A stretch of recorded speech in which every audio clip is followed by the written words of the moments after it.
Hello, everyone, and welcome to another edition of the Beer Leaguer podcast. This is the final episode of 2024.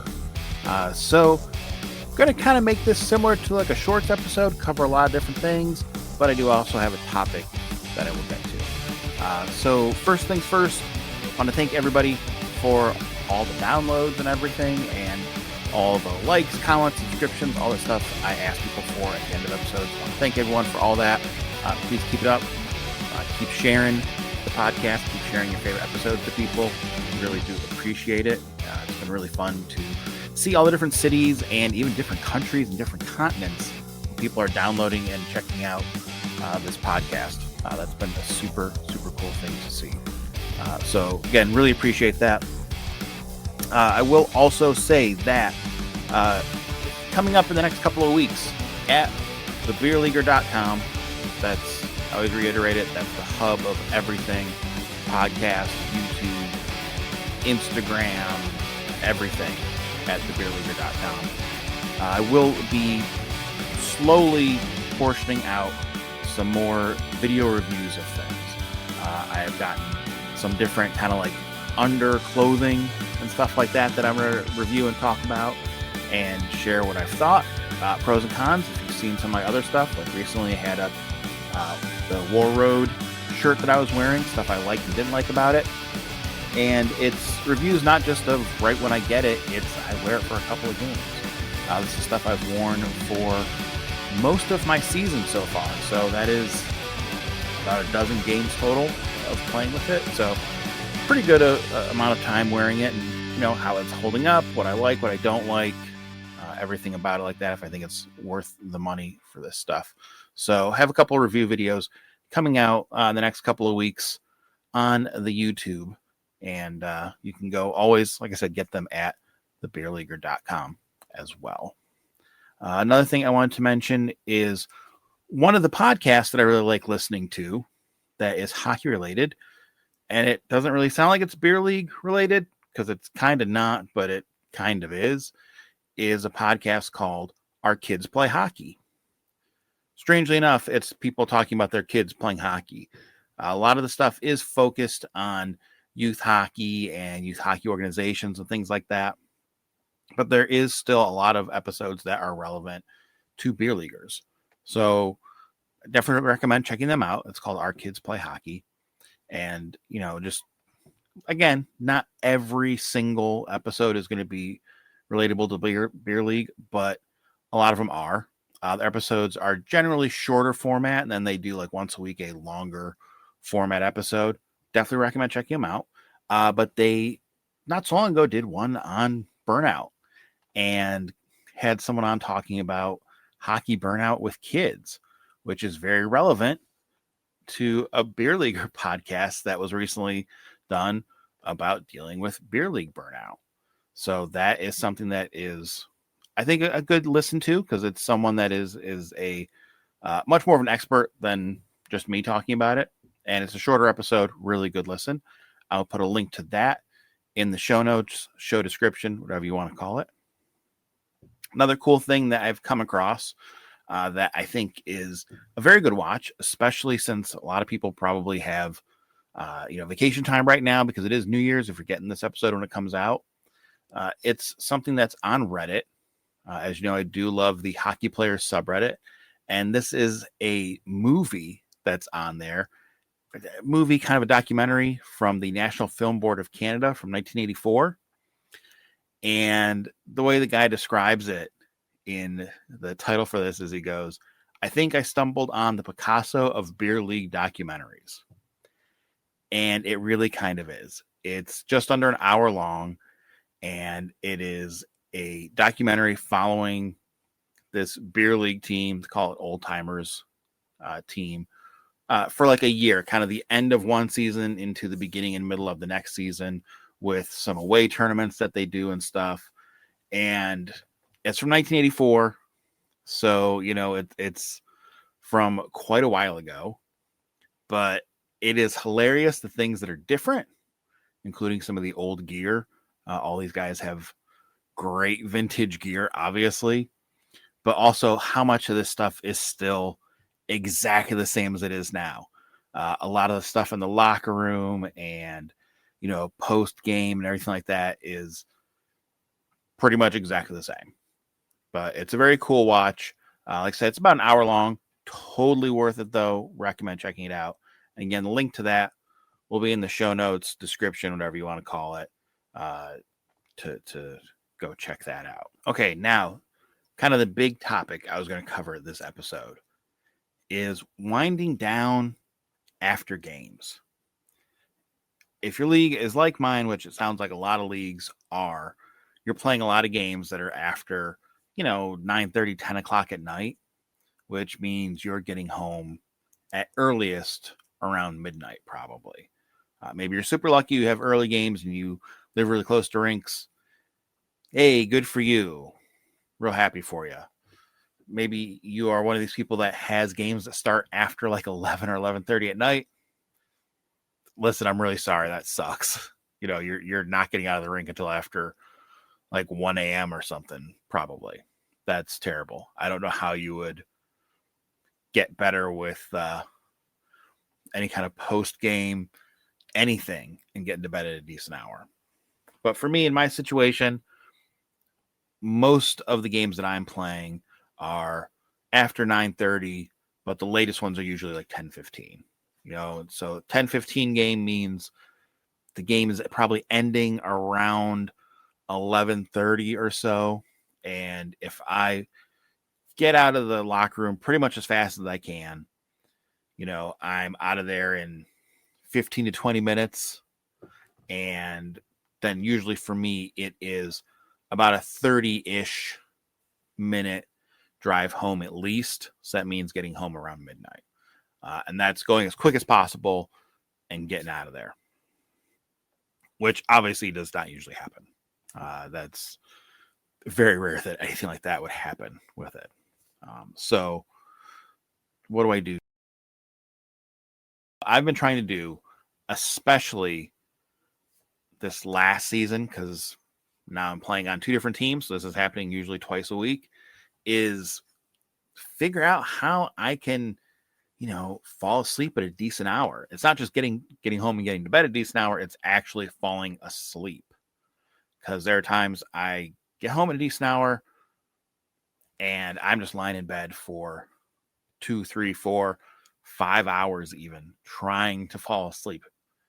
And you kind of hit that threshold where you're looking at the clock and you're going, oh crap, if I don't fall asleep now, I only have 3 hours till I have to get up, or 2.5 hours till I get up. And you start playing that game. And then of course you're never going to fall asleep. So here's different things I have tried that for me have not worked, but I've heard have worked for other people. The first thing is melatonin. I have tried melatonin in a couple different forms. I have tried various dosages of it. I have tried it as soon as I get home. I've tried it as soon as I leave the rink. I've tried it while I'm driving home. Just does not seem to make a lick of difference for me. I've also tried taking melatonin to try and fall asleep faster, have better sleep when it is not hockey related. Just doesn't seem to work for me. Doesn't seem to make a difference. But I've heard for other people that it is a huge game changer for them. But that is different things that they have to try is, what dosage they're taking, what form they're taking it, and when exactly are they taking it. Some people I know take melatonin and they have to wait till they get home because they take it and in 15-ish, 20 minutes, whatever, they're out. And then I know some people that it takes half hour, 45 minutes for it to kick in. So that is something I would try not when you're at the rink for the first time taking some melatonin. The last thing you want to do is have like a 45-minute drive home and find out, oh man, after I take some melatonin, 15 minutes in, I'm ready to pass out. So that is something I would experiment with, not while you're driving, and see if that works. Like I said, didn't work for me, but I know it has worked for other people. Another thing that I have tried is I've tried taking naps before games to see if that can kind of offset me not sleeping after games. If I can take like an hour nap before a game, maybe falling asleep 2 hours later than I normally would or something like that isn't that big of a deal. That does not seem to help at all for anything. It's, I'm just too wound up after games usually to be able to fall asleep. So taking the nap really doesn't help that at all. Doesn't really affect that at all. I know some people it does make a difference for, and it makes it less of a big deal that they don't get good sleep after a game. Does not do that for me. Something else that I've tried is really trying to stretch when I get home after games. That's something I kept seeing online from people that, they get home, they do like a couple minute, 5-ish minute stretching routine, and that does enough to kind of relax their whole body and I think get in a good mindset and really work out well for them to then be able to fall asleep. I've seen a lot of people say that. Has never worked for me. That has never made a lick of difference for me at all. Doing a short stretching routine, a long stretching routine does not help at all with me falling asleep. Helps great before I play a game, doesn't help after a game to fall asleep. The next one is showering and going through the different combinations of hot shower, cold shower, at-home shower, at-rink shower, and trying all different types of combos for that to, kind of reset you into get ready for sleep mode and tell your body it's time to get to sleep. And when it comes to around hockey, that does not seem to work. Any of those combos does not seem to work for me. Definitely makes a difference for how gross I feel driving home or how gross I feel when I get home or anything like that. But it does not seem to do anything for me. But I know for other people, it really does help for them. I know there are a number of people that, hey, they say, hey, when I get home, I hop in and take, either a hot or a cold shower, whatever works for them, and kind of tells their body, oh, time to go to sleep, and works great. That does not do that for me after hockey.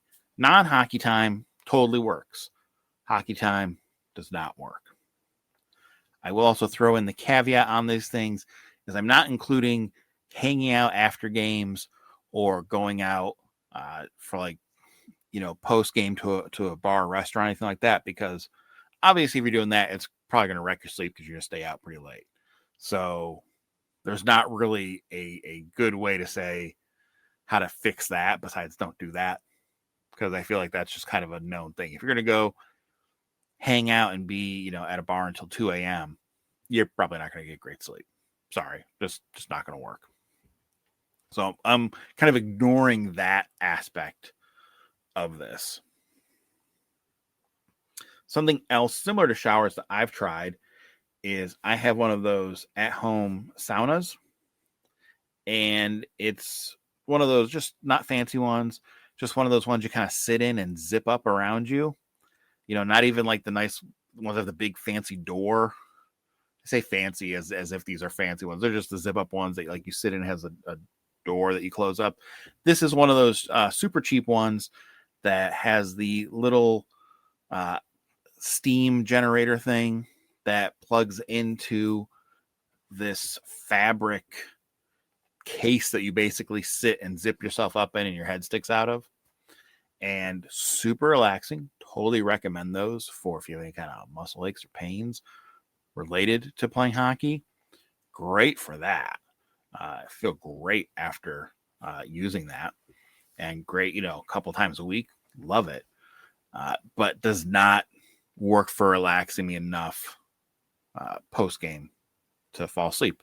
Relaxes my body really well, but my mind is still going usually 1,000 miles an hour, and that does not help that. I don't know why, just doesn't really help that at all for me. And finally, for the thing that has actually had the most negative and positive impact for me has been my eating and drinking pre and post game schedule. So eating before games, I generally don't do it. I like to have a couple of hours before a couple of hours between eating and when I play, usually like 3-ish or so hours at least, and definitely not anything like very big that I'm eating. Usually on game days, I will have a late lunch that's a pretty big lunch. And then if I'm really hungry, kind of after work time, maybe I'll have something real little to eat, like a peanut butter jelly sandwich or something like that. Or even if I have an earlier game and I'm real hungry, that's the time I would have like a protein bar or a granola bar or something, just to have something little. And for drinking stuff, generally I drink a lot of water. Game days, I make sure I have a ton of water, usually peeing like crazy on game days and peeing at the rink a ton of times when I get there. And that seems to be that I then drink less water during the game, which I think helps, because during games, usually I'm not drinking water. I'm usually drinking some sort of Gatorade. I usually like BioSteel or Body Armor or one of those other ones. Any of those kinds of things. I'm usually drinking something like that, usually watered down during a game, and not like chugging it during the game, but just kind of almost every shift. It's kind of a habit for me at this point to just kind of have a little bit of that to drink every time I get to the bench. And then after games, usually finish whatever I had there, have whatever, something along those lines again to drink. And that seems to make a difference for how well I can get to sleep after games, because I'm not at all dehydrated. I am very properly hydrated, and that seems to really help. And same thing for having something to eat after the game. A lot of times I'm super hungry after games. If it's really, really late after a game, I won't have anything because it'll be, super late. Don't want to eat anything super, super late. But assuming it is kind of a normal-ish time for me to be out of a game, and if I'm going somewhere or stopping to pick up something to eat on the way home because I'm super hungry because I haven't eaten before the game, so say around midnight or so, or 11:30 or something, I will get some to eat. But it's something little and something, not spicy or anything crazy like that. My personal favorite post-game snack is mozzarella sticks, and not super greasy mozzarella sticks from places. A lot of times the places we go to, like the bars and stuff like that, have mozzarella sticks that aren't super greasy. So I like those. I think they're a good combo of all the good things you want in your food, your carbs and your fats and your proteins. And they're filling, but they're not super, super filling. You're not eating half of a pizza or something like that. So that's kind of my go-to for a lot of things, is mozzarella sticks. And having that seems to help, because I can have something that I'm eating, and I'm not going to bed starving, which can happen. And it just that's been something that has worked for me. And kind of messing around with that has seemed to make the biggest difference, positively and negatively. Eating a ton of food after a game, like if we go out somewhere and they do have food, like some of these bars or something will have pizza. And if I'm having, kind of a lot of pizza, a couple slices of pizza, it's great because I was super hungry and I feel really filled up, but then I'm not getting to sleep for a while. I can just tell I'm just, full and stuff, and I just can't fall asleep for anything either. But then kind of on the flip side of that is if I'm super, super hungry because I just played hockey for an hour and I go home and I haven't eaten anything, again, same kind of problem, but the exact opposite, as too hungry, can't fall asleep. So that seems to me to have worked out really good, figuring out that schedule for it. The other thing that I know of for people, and this is a extremely personalized thing, is when you're having pre and post game beers. I mean, it's called Beer League after all. And how many and how close to before and after games and what kind of beers they are that you're having. I know that makes a huge difference for people with that. But I think that's, again, kind of like my having something to eat before and after games. It's one of those things you really have to kind of dial in for yourself and know for yourself, and know that honestly, it's probably going to change. It's a very different thing now, with what I'm doing and what I see other people do post game and stuff like that, hanging around a bunch of guys that are, mostly a bunch of middle-aged guys doing this versus, when I used to play hockey in my early 20s and I was like the oldest guy out there. That was a very different post game kind of crowd with that, because that would be people that would go out till super, super late and fall asleep, no problem, because I could do that too, but I can't do that now. So, you just kind of have to experiment on there with that stuff. Maybe one of those things works for you. Maybe one of those things really does terrible for you. But you know what? I would love to hear about it. I would love to get some feedback on what has and hasn't worked for you in winding down post game, just to let you get to sleep so you can get up for work the next morning. So if you would like to let me know, you can leave a comment wherever you're getting the show from. You can send a text to the show. That is also going to be in the show notes, show description, whatever you want to call it. There's a little link there. Send a text to the show. Let me know what you do and don't do. If there's things you specifically avoid, I'd love to hear those too for pre and post game to help you, wind down after a game. Love to hear that stuff, and I will talk about it in an upcoming episode. Hear what you guys are doing differently than I'm doing, or if you had different results than what I've had from what I've done.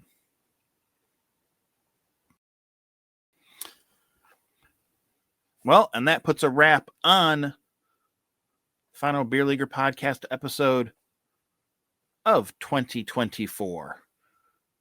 Thank you as always for listening. And like I said in the beginning of the show, all of the likes, comments, subscribes, everything like that, really appreciate those. Appreciate you passing the show along to other people and getting them to check it out. All those things really help the show grow, help me know that, hey, somebody gives a crap that I'm doing this stuff. So I appreciate that.